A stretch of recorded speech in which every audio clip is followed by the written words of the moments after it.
जय हिंद दोस्तों। आज हम बात करेंगे एनडीपीएस के एक्ट के बारे में। एनडीपीएस में होता है narcotic drugs and psychotropic substance act 1985। Why it was used, why it we feel need of this act, about this we will talk about that. इसके बारे में हम आज जानकारी लेंगे कि एनडीपीएस एक्ट क्या है और किस लिए इसको बनाया गया था। एनडीपीएस एक्ट के बारे में जानकारी से पहले हम उसके 1985 के पहले की कंडीशन को जान लेते हैं कि एनडीपीएस एक्ट जब नहीं था तो हमारे भारत देश में किसी भी तरह से मादक पदार्थ को उगाने, ट्रांसफ़र करने या फिर स्टोरेज करने या एक स्थान से दूसरे स्थान पर परिवहन करने के लिए या स्थानांतरण करने में कोई भी परेशानी नहीं होती थी या किसी भी तरह से कोई यूज करने में उसको परेशानी नहीं था, कि पूरी तरह से वैध था। लेकिन एक्ट 1985 आने के बाद, एनडीपीएस एक्ट आने के बाद इन सब सारी चीज़ों पर रोक लग गया। यानी कि एनडीपीएस एक्ट डिफाइन करता है कि किसी भी व्यक्ति को किसी भी तरह से किसी भी मादक पदार्थ के उत्पादन या प्रसंस्करण या स्थानांतरण या फिर स्टोरेज की अनुमति नहीं देता है, या इस तरह से किसी प्रकार से अगर वो करता है तो ये पूरी तरह से अवैध है। और जिस तरह से अगर एनडीपीएस एक्ट के तहत अगर उस पर कार्रवाई की जाती है तो हम बताते हैं कि आगे क्या क्या कार्रवाई किसी भी तरह से आगे कार्रवाई जो की जाती है उसके बारे में हम आपको बताते हैं। एनडीपीएस एक्ट 1985 में इसलिए यूज किया गया ताकि किसी भी प्रकार का खरीद फरोख्त जो है या फिर प्रसंस्करण या स्टोरेज करने का मादक पदार्थ की किसी को अनुमति नहीं दी जाए।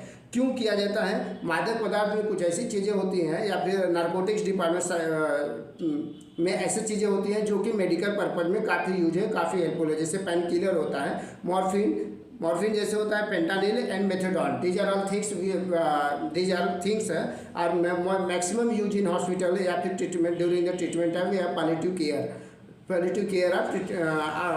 Care of patient. किसी भी व्यक्ति को काफ़ी ज़्यादा चोट हो जाने पे या फिर काफ़ी ज़्यादा दर्द होने पे इस सब तरह के दवाओं का प्रयोग किया जाता है। लेकिन कहीं न कहीं ये सारी चीज़ें वानस्पतिक एक्सट्रैक्ट होती हैं, बॉटेनिकल एक्सट्रैक्ट या प्लांट का एक्सट्रैक्ट होता है, उस तरह से निकाला जाता है।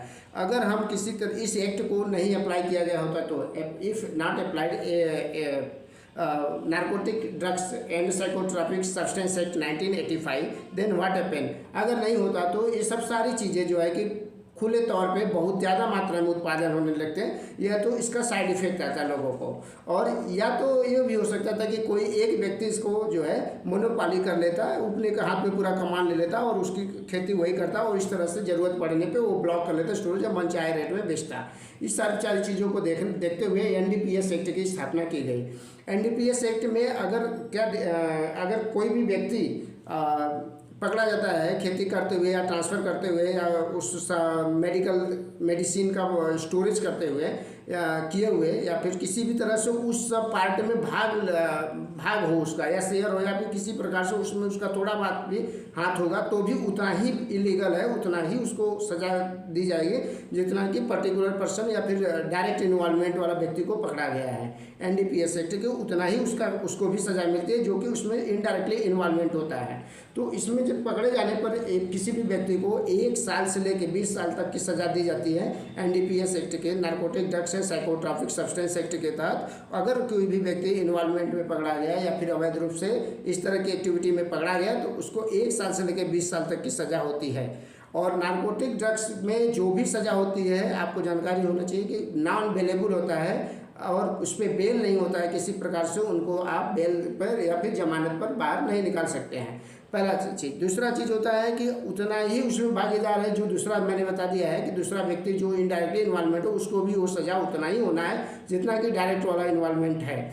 और तीसरा चीज़ इस अपराध को कभी भी अक्षम्य नहीं किया गया है कि कुछ दिन बीत गया या फिर अच्छा व्यवहार की वजह से उस व्यक्ति को अच्छे आचरण की वजह से जेल में उनको रिहा कर दिया जाए या फिर सजा पे उसकी कमी किया जाए, ऐसा कोई भी लागू चीज़ इस एक्ट में नहीं होता है या इस अपराध में नहीं होता है।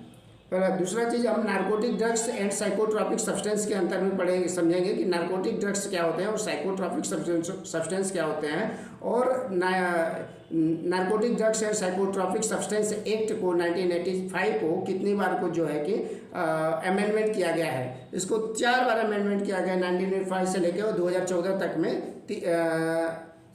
उसको लेके 2014 तक में 4 बार हो चुका था इसका अमेंडमेंट, ठीक है, 2014 में। लेकिन सबसे ज़्यादा इम्पोर्टेंट जो था 2014 का अमेंडमेंट में था, जिसमें कि 3 दवाओं को परमिशन दिया गया, थोड़ा रिलैक्सेशन दिया गया था मेडिकल पर्पज के प्रयोग से, जिसका यूज अधिकतर मैक्सिमम लोग हॉस्पिटल्स में उस दवा का यूज होता था, और इसलिए यूज होता है पैलिएटिव केयर के ट्रीटमेंट के टाइम में, और पेन किलर के तौर पे। उस दवा का नाम है मॉर्फिन, पेंटानिल एंड मेथेडॉल। मॉर्फिन, पेंटानिल और मेथेडॉल, ये 3 दवाओं को रिलैक्सेशन दिया गया था 2014 अमेंडमेंट में।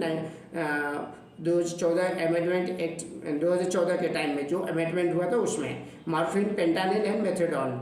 और मॉर्फिन, पेंटानिल, मेथेडॉल, इन तीनों दवाओं का यूज जो है कि पेन किलर के तौर पे यूज होता है, और पैलिएटिव केयर में भी होता है। पैलिएटिव केयर मीन्स होता है कि when patients more critical condition में होता है, तब पैलिएटिव केयर या लाइफ सपोर्टिंग केयर एक प्रकार से कह सकते हैं दिया जाता है, ताकि उस पेशेंट को लाइव किया जाए, या फिर मोर सपोर्ट दिया जाता है उसके लाइफ को सपोर्ट करने के लिए, तो उसमें यूज होता है। अगर किसी भी व्यक्ति narcotic drugs and psychotropic substance act में पकड़ा गया, तो उसमें हम बता दिए आपको कि 1 साल से लेकर 20 साल तक सजा होता है, साथ में उसको अर्थदंड का भी प्रावधान है। इस तरह की समस्या, इस तरह के अपराध में पकड़े गए अपराधी को किसी भी तरह की सजा अक्षम्य नहीं होता है, और ना ही कोई उसमें सुनवाई होता है। अगर पकड़ा गया तो सीधा उसको 1 साल से लेकर 20 साल तक, जैसा उसका जघन्य अपराध होता है, जिस लेवल का अपराध होता है, उस तरह से उसको क्वांटिटी के आधार पर, उसके पास कितना ड्रग्स पाया गया है उसके आधार पर उसको सजा होती है, ठीक है। पहला चीज़। दूसरा चीज़ हो गया, दोनों चीज़ें जानकारी में आपको हो गई हैं। और नारकोटिक्स ड्रग्स, साइकोट्रॉपिक ड्रग्स और नारकोटिक्स जो होता है ड्रग, इस दोनों में समझते हैं। Psychotropic substance and narcotic drugs के बारे में समझ लेते हैं। नारकोटिक ड्रग्स जो होता है टोटली जो है एक मस्कुलर इफेक्ट, मस्कुलर रिलैक्सेशन देता है। अगर किसी ने ये लिया है तो उसको मस्कुलर रिलैक्सेशन होगा, उसको थिंकिंग पावर जो थोड़ा सा चेंज हो जाता है। लेकिन अगर माइंड पे अगर सीधा जो होता है नार्कोटिक साइकोट्रॉपिक सब्सटेंसेस जो होते हैं सीधा साइको पे आपके डिपेंड करता है, आपके दिमाग पे, माइंड पे इफेक्ट करता है। इस तरह से दोस्तों आज हम जानकारी लिए हैं कि national drugs and psychotropic substance act 1985 में स्थापना हुई। क्यों स्थापना हुई, उससे पहले क्या था, और इसमें 2014 अमेंडमेंट में 3 दवाओं को, मॉर्फिन, पेंटानिल एंड मेथेडॉन, 3 दवाओं को मोर रिलैक्सेशन दिया गया अवेलेबिलिटी के लिए, ताकि पेशेंट को टेक केयर करने के लिए, उसको pain killer and palliative care के लिए उसको मोर रिलैक्सेशन दिया गया। अगर किसी भी व्यक्ति को इस केस में पकड़ा गया तो उसको 1 साल से लेकर 20 साल तक की सजा होती है, जो कि अक्षम्य होता है और किसी भी प्रकार से अवेलेबल नहीं होता है, यानी कि उसको जमानत पर रिहा नहीं किया जा सकता है प्रूफ होने पर। तो दोस्तों आप जान गए हैं, धन्यवाद आपको, थैंक यू।